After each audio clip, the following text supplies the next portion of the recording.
ನಮಸ್ಕಾರ ಗೆಳೆಯರೇ. ಭಾರತದ ರಕ್ಷಣಾ ಸಂಶೋಧನೆ ಮತ್ತು ಅಭಿವೃದ್ಧಿ ಸಂಸ್ಥೆ DRDOನ ವರ್ಷಗಳ ಪರಿಶ್ರಮಕ್ಕೆ ದೊಡ್ಡ ಹಿನ್ನಡೆಯಾಗಿದೆ. ಇದು ಕೇವಲ DRDO ಪ್ರಯತ್ನಗಳಿಗಷ್ಟೇ ಅಲ್ಲದೆ ಭಾರತದ ಸ್ವದೇಶಿ ಶಸ್ತ್ರಾಸ್ತ್ರಗಳ ಅಭಿವೃದ್ಧಿ ಪ್ರಯತ್ನಗಳಿಗೂ ಒಂದು ದೊಡ್ಡ ಆಘಾತವಾಗಿದೆ. ಈ ಆಘಾತವನ್ನು ನೀಡಿದ್ದು ಸ್ವತಃ ಹಿಂದೂಸ್ತಾನ್ ಏರೋನಾಟಿಕ್ಸ್ ಲಿಮಿಟೆಡ್ HAL. ಹೌದು, DRDO ವರ್ಷಗಳ ಪರಿಶ್ರಮ, ಪ್ರಯತ್ನ ಮತ್ತು ಪರೀಕ್ಷೆಗಳ ನಂತರ ಭಾರತದ ಸ್ವದೇಶಿ ಮಾಯಾವಿ ಅನ್ನೋ ಎಲೆಕ್ಟ್ರಾನಿಕ್ ವಾರ್ಫೇರ್ ಸೂಟ್ ಅನ್ನ ಅಭಿವೃದ್ಧಿಪಡಿಸಿತ್ತು. ಮಾಯಾವಿ ಎಲೆಕ್ಟ್ರಾನಿಕ್ ವಾರ್ಫೇರ್ ಸೂಟ್ ಅನ್ನ ಅಭಿವೃದ್ಧಿಪಡಿಸುವ ಮುಖ್ಯ ಉದ್ದೇಶವು ತೇಜಸ್ ವಿಮಾನವನ್ನು ಇನ್ನಷ್ಟು ಸ್ವದೇಶಿಯನ್ನಾಗಿಸುವುದು ಮತ್ತು ಎಲೆಕ್ಟ್ರಾನಿಕ್ ವಾರ್ಫೇರ್ ಸಾಮರ್ಥ್ಯದಲ್ಲಿ ಸ್ವಾವಲಂಬನೆ ಸಾಧಿಸುವುದು. ಇದರ ಜೊತೆಗೆ DRDO ಉತ್ತಮ ರೆಡಾರ್ ಸಿಸ್ಟಮ್ ಅನ್ನು ಸಹ ಅಭಿವೃದ್ಧಿಪಡಿಸಿತ್ತು. DRDO ತೇಜಸ್ಗಾಗಿ ಸಂಪೂರ್ಣ ಸೆಲ್ಫ್ ಡಿಫೆನ್ಸ್ ಸಿಸ್ಟಮ್ ಅನ್ನು ಸಹ ಸಿದ್ಧಪಡಿಸಿತ್ತು.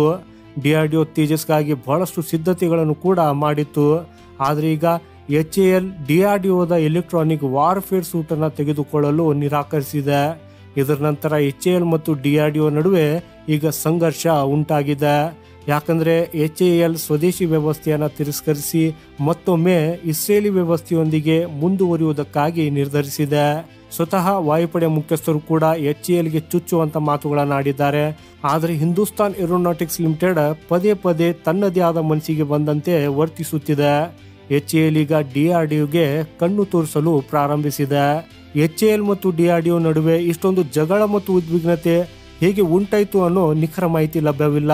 ಆದರೆ ಕೆಲವು ವರದಿಗಳ ಪ್ರಕಾರ HAL ಸುಲಭ ಮಾರ್ಗವನ್ನ ಅನುಸರಿಸಲು ಬಯಸ್ತಾ ಇದೆ. ಫೆಬ್ರವರಿ 2021ರಲ್ಲಿ ಭಾರತೀಯ ವಾಯುಪಡೆ HAL ಜೊತೆ 83 Tejas MK-1A multi role fighter ಜೆಟ್ಗಳಿಗಾಗಿ 48,000 ಕೋಟಿ ರೂಪಾಯಿ ಮೌಲ್ಯದ ಒಪ್ಪಂದಕ್ಕೆ ಸಹಿ ಹಾಕಿದಾಗ ಅಂತಿಮ 43 ವಿಮಾನಗಳು ಇಂಡಿಜಿನಿಯಸ್ ರೆಡಾರ್ ಮತ್ತು ಎಲೆಕ್ಟ್ರಾನಿಕ್ ವಾರ್ಫೇರ್ ಸಿಸ್ಟಮ್ಗಳನ್ನು ಒಳಗೊಂಡಿರ್ತವೆ ಅನ್ನೋ ಸ್ಪಷ್ಟ ಹೇಳಿಕೆ ಇತ್ತು. ಆದರೆ ಸ್ಪೆಸಿಫಿಕಲಿ ಹೇಳೋದಾದರೆ 41ನೇ ವಿಮಾನದಿಂದ ಪ್ರಾರಂಭವಾಗುವ ರಕ್ಷಣಾ ಸಂಶೋಧನೆ ಮತ್ತು ಅಭಿವೃದ್ಧಿ ಸಂಸ್ಥೆ DRDOನ ಉತ್ತಮ ಆಕ್ಟಿವ್ ಎಲೆಕ್ಟ್ರಾನಿಕ್ ಸ್ಕ್ಯಾನರ್ಡ್ ಅರೆ AESA ರೆಡಾರ್ ಮತ್ತು ಸ್ವಯಂ ರಕ್ಷಾ ಕವಚ SRK ಎಲೆಕ್ಟ್ರಾನಿಕ್ ವಾರ್ಫೇರ್ ಸೂಟ್ ಅನ್ನು ಸಂಯೋಜಿಸುವುದಕ್ಕೆ HAL ಬದ್ಧವಾಗಿತ್ತು.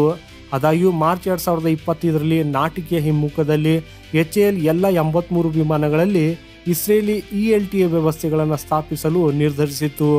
ಇಂಡಿಜಿನಿಯಸ್ ತಂತ್ರಜ್ಞಾನದ ಬಗೆಗಿನ ತನ್ನ ಬದ್ಧತೆಯನ್ನು ಪರಿಣಾಮಕಾರಿಯಾಗಿ ಕೈಬಿಟ್ಟಿತ್ತು. ಯಾಕಂದ್ರೆ ಇದರಿಂದ ಅಲ್ಲಿ ಶ್ರಮ ಮತ್ತು ಅಪಾಯ ಕಡಿಮೆ ಇರ್ತದೆ. ಇಸ್ರೇಲ್ನ ಎಲೆಕ್ಟ್ರಾನಿಕ್ ವಾರ್ಫೇರ್ ಸೂಟ್ ಈಗಾಗಲೇ ತೇಜಸ್ನ ಭಾಗವಾಗಿದೆ ಅಂತ. ಇದಕ್ಕೂ ಮೊದಲು ಸುಖೋಯ್ ವಿಮಾನವನ್ನು ಸೂಪರ್ ಸುಖೋಯ್ ಆಗಿ ಪರಿವರ್ತಿಸುವ ಯೋಜನೆಯಲ್ಲಿ HAL ಮುಂದೆ ರಷ್ಯಾದ ಹೊಸ ಶಕ್ತಿಶಾಲಿ AL-41 ಎಂಜಿನ್ನ ಪ್ರಸ್ತಾಪವಿತ್ತು.